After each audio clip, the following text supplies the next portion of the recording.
Hello and welcome to this video on foreign direct investment. So a quick starter question for you. Can you think of any British businesses that operate in the UK but are owned or part owned by Chinese owners? You want to pause the video, see if you can think of any, and then continue.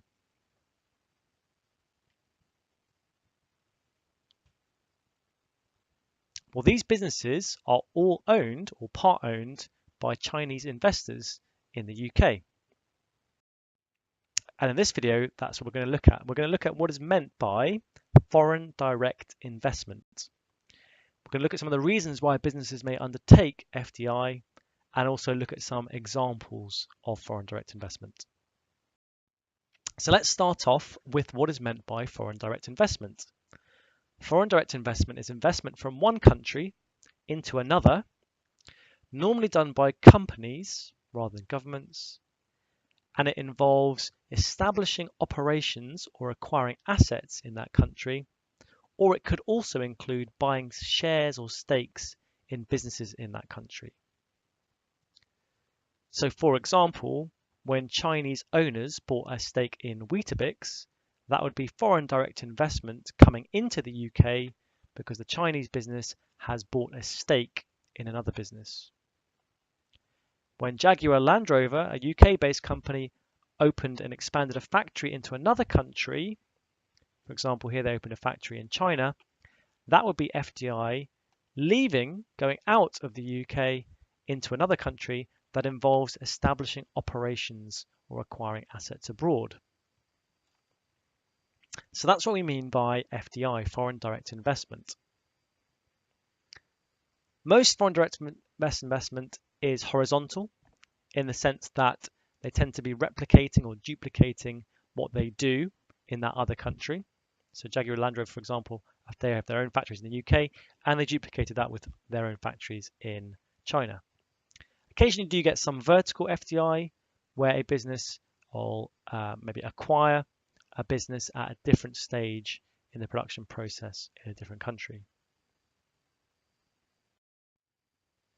If we have a look at the amount of FDI that's been going on around the world between 1970 and 2015, you can see there's quite a large increase over time. The trend is for a much greater amount of foreign direct investment.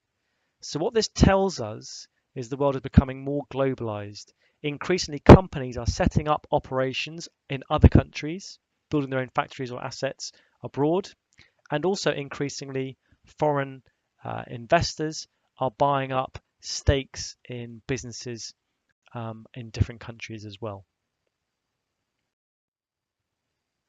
So we have two types of foreign direct investment, and we have two key terms here that we need to be able to describe.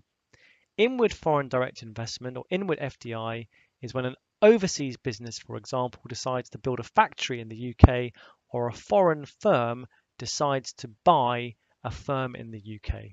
That would be inward FDI because the money is coming into the UK and the activity is taking place in the UK. Outward FDI, outward foreign direct investment, is the opposite.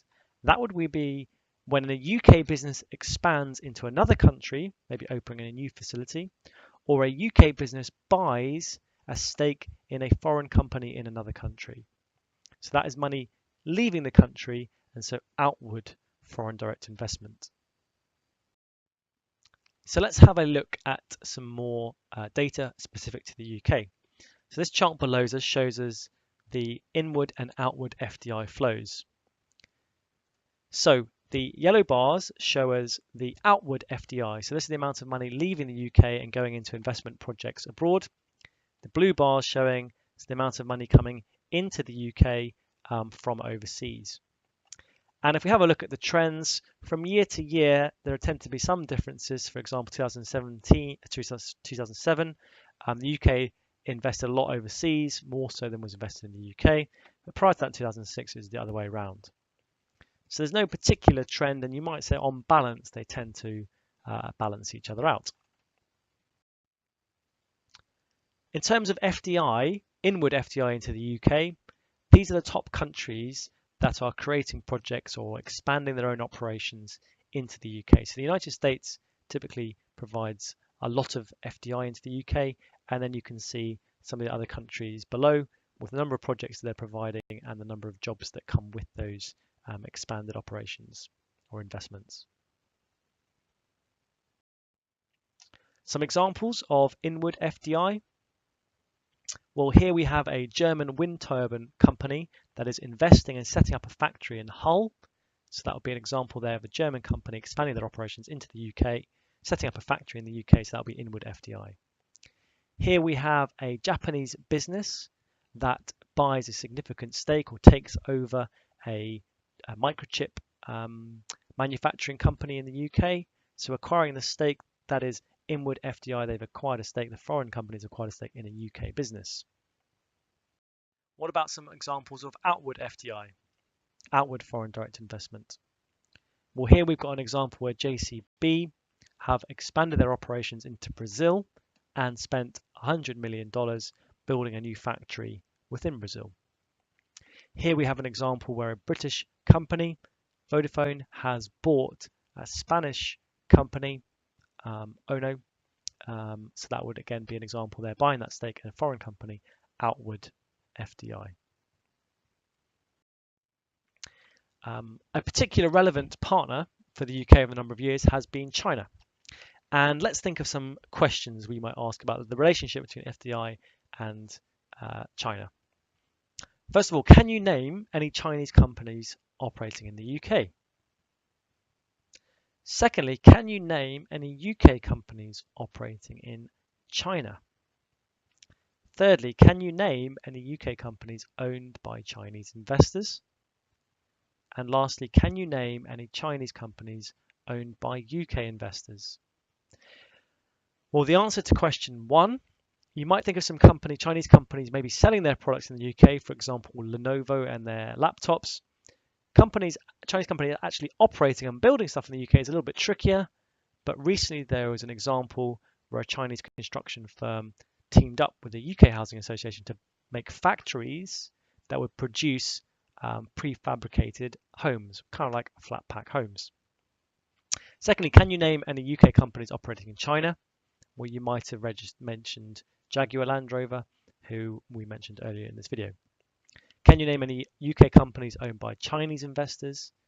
Well, there was a number that we mentioned at the start, one of which was Weetabix. And then lastly, can you name any Chinese companies owned by UK investors? Well, that's quite tricky. There are still some restrictions about foreign ownership of businesses within China. So often UK businesses have to partner with a local Chinese company. So for example, BP have recently partnered with the Chinese National Oil and Gas Company to set up some new mining projects in the China Sea. So China and the UK have quite a strong FDI relationship.